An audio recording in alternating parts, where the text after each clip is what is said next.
পুর নিগমের ঘাটতি বাজেট পেশ করলেন মেয়র। বৃহস্পতিবার পুর নিগমের কনফারেন্স হলে 2024-25 অর্থ বছরের বাজেট পেশ করলেন পুর নিগমের mayor Dipak Majumdar. Tripura municipal act 1994 এর নিয়ম অনুসারে গঠিত আগরতলা পুর নিগমের নবম বাজেট বৃহস্পতিবার পেশ করেন তিনি। 2024-25 অর্থ বছরের জন্য সর্বমোট রাজস্ব এবং মূলধনী আয় ধরা হয়েছে 415,96,90,000 টাকা এবং রাজস্ব ও মূলধনী ধরা হয়েছে 416,73,65,000 টাকা। ঘাটতি থাকবে 76,75,000 টাকা। এই ঘাটতি মেটাতে প্রত্যক্ষ কর না বাড়িয়ে জিআইএস বেসড অনাদায়ী সম্পদ কর এবং ট্রেড লাইসেন্স বাবদ রাজস্ব আদায়ের উপর জোর দেওয়ার প্রস্তাব রয়েছে এই বাজেটে। 2024-25 সালের মোট মূলধনী ব্যয় 313,77,15,000 টাকা বরাদ্দের প্রস্তাব করা হয়েছে। এই মূলধনী ব্যয়ের বড় অংশ পানীয় জলের ব্যবস্থা, আবর্জনা ড্রেন, বাজার, স্টল ইত্যাদির প্রধান প্রকল্প রূপায়ণে ব্যয়িত হবে। জলাশয়ের উন্নয়ন এবং পুরো এলাকার সলিড ওয়েস্ট ম্যানেজমেন্ট প্ল্যানের কার্যকরী পদক্ষেপ গ্রহণ করা হবে বলে জানান mayor. Bureau report, AGT live 24/7। Agartala পৌর নিগমের পক্ষ থেকে 2024-2025 অর্থবর্ষ সামনে রেখে আগরতলা শহরবাসীর সামগ্রিক সমস্যা, চাহিদা এবং আমাদের সরকার এবং আগরতলা পৌর নিগমের চিন্তা ভাবনাকে সামনে রেখে সুন্দর আগরতলা করা, পরিচ্ছন্ন আগরতলা করা, যানজট মুক্ত আগরতলা রাখা এবং দূষণমুক্ত আগরতলা পৌরবাসীকে উপহার দেওয়া, সার্বিকভাবে আগরতলা পৌর নিগমের পৌরবাসীদের নাগরিক পরিষেবা বিজ্ঞানসম্মতভাবে আধুনিক পদ্ধতি দেওয়ার জন্যে আমরা এই বাজেট রচনা করেছি। আজকে পেশ করা হচ্ছে। আগামী 11 তারিখ আলোচনা ভিত্তিতে সর্বসম্মতিক্রমে আমরা এই বাজেট গৃহীত হবে শহরবাসীর উন্নয়নের জন্য।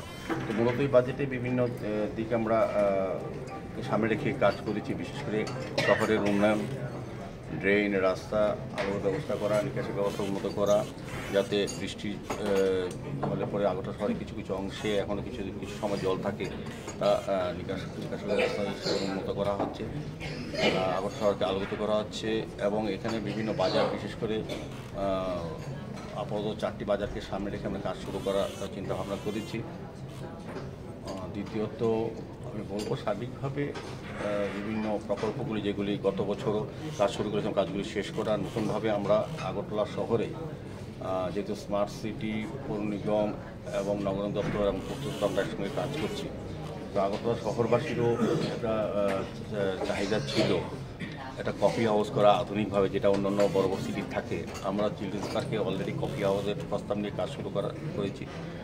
কিছুদিনের মধ্যে দেব। বিভিন্ন পার্ক, বিভিন্ন জলাশয়গুলি যেগুলি সংস্কারের অভাবে পরিবেশ দূষিত হচ্ছিল বা সমাজবিধি আড্ডা ছিল, কিংবা গার্বেজ রাখার একটা ডাম্পিং স্টেশন হিসেবে পরিণত আগরতলা শহরে। এখন দেখবেন আমরা আগরতলা শহরে প্রায় অলমোস্ট অধিকাংশ পুকুরগুলি সংস্কার করে, আলোর ব্যবস্থা করে, সৌন্দর্যায়ন করে আমরা মানুষের ব্যবহার করা হচ্ছে। সেইভাবে আমরা আর কিছু পুকুরকে আমরা রেখেছি এবং বিভিন্ন পার্ক এবং বিভিন্ন ওয়ার্ডে আমরা জিম, ওপেন জিম করার চেষ্টা করছি। অলরেডি কিছু হয়েছে এবং আমাদের কাজের সুবিধার জন্য যাতে পৌর নাগরিকদের পৌর পরিষেবা পেতে সুবিধা হয় বা আমাদের কর্মচারীদের পৌর পরিষেবা দিতে সুবিধা, সেই ক্ষেত্রে সেখানে রেখে আমরা ওয়ার্ড অফিসগুলি, যেখানে ওয়ার্ড অফিস নেই সেই ওয়ার্ডগুলি করা, প্রতিটি ওয়ার্ড নতুন করে তৈরি করা হচ্ছে। এর মধ্যে অলরেডি আমরা 2টো ওয়ার্ড অফিস কমপ্লিট হয়ে গেছে। গতবার বাজেটে ছিল 10টা ওয়ার্ড, এবং 2টো কমপ্লিট, একটা ওপেন হয়ে গেছে, একটা কিছুদিনের মধ্যে হবে। বাকি কাজগুলো প্রায় শেষের দিকে।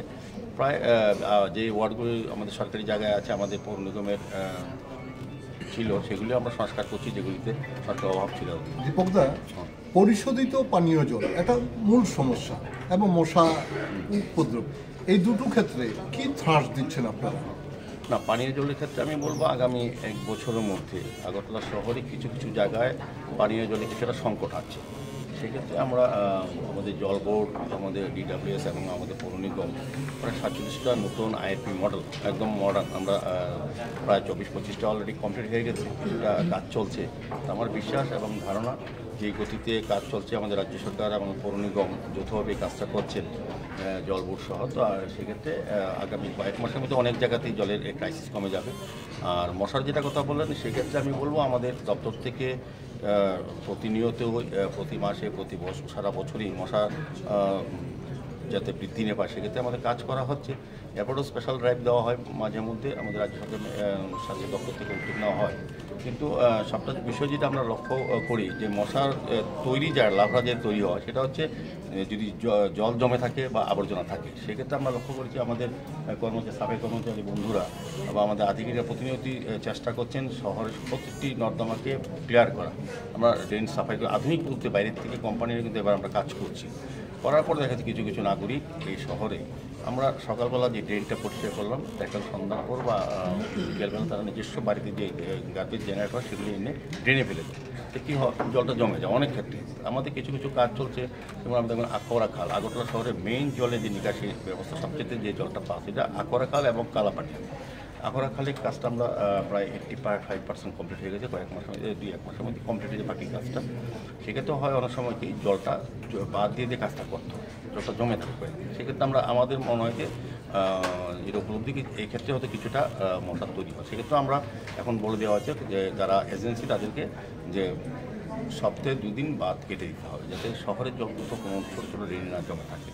এটা হচ্ছে। আর কাটাখাল নদীতে তো আপনারা এই যত এখানে দেখলাম যারা বাড়ি ঘরে সমস্ত মশলা সমস্ত জিনিসগুলি নেয় খালের পাড়ে রাখে, নদীর পাড়ে রাখে।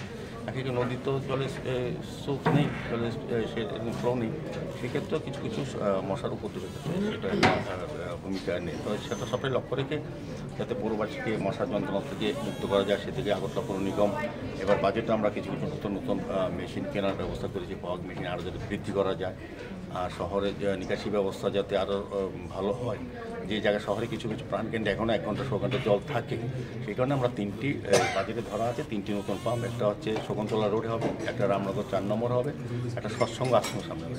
3টা আমরা খুব আধুনিক পাওয়ারফুল মেশিন পাম্প মেশিন বসানো হচ্ছে। আমার মনে হয় শহরে যে ছোটোখাটো জল জমে জায়গাটা এটাও কিন্তু কমে যাবে।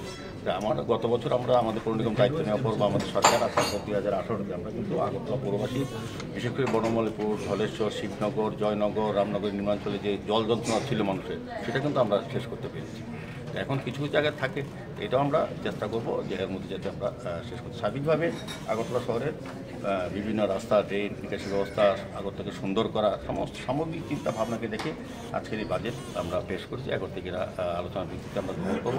আমার বিশ্বাস এবং প্রত্যাশা যে বাজেট আমরা প্রতিনিধিত্ব আগরতলা শহরবাসীর যে চাহিদা বা সমস্যা সেটা নিরসনে কাজ করবে। পাশাপাশি কেন্দ্রীয় সরকার এবং রাজ্য সরকার বিভিন্ন প্রকল্প, বিভিন্ন দপ্তরের বিভিন্ন আর্থিক সহযোগিতা, যেহেতু কেন্দ্রীয় সরকার আমাদের সঙ্গে আছেন, আমরা সহযোগিতা পাচ্ছি। আমাদের রাজ্যের মাননীয় মুখ্যমন্ত্রী প্রফেসর ডক্টর মানিক সরকার এটা আমাদের পৌর নিগমকে সহযোগিতা করছেন। সার্বিকভাবে আমরা কাজ করে আমার মনে হয় আমাদের বাজেটে যে টাকা ধরা হয়েছে, যা খরচ রাখা হয়েছে আগরতলা শহরবাসীর উন্নয়নের জন্য, এটা যথেষ্ট।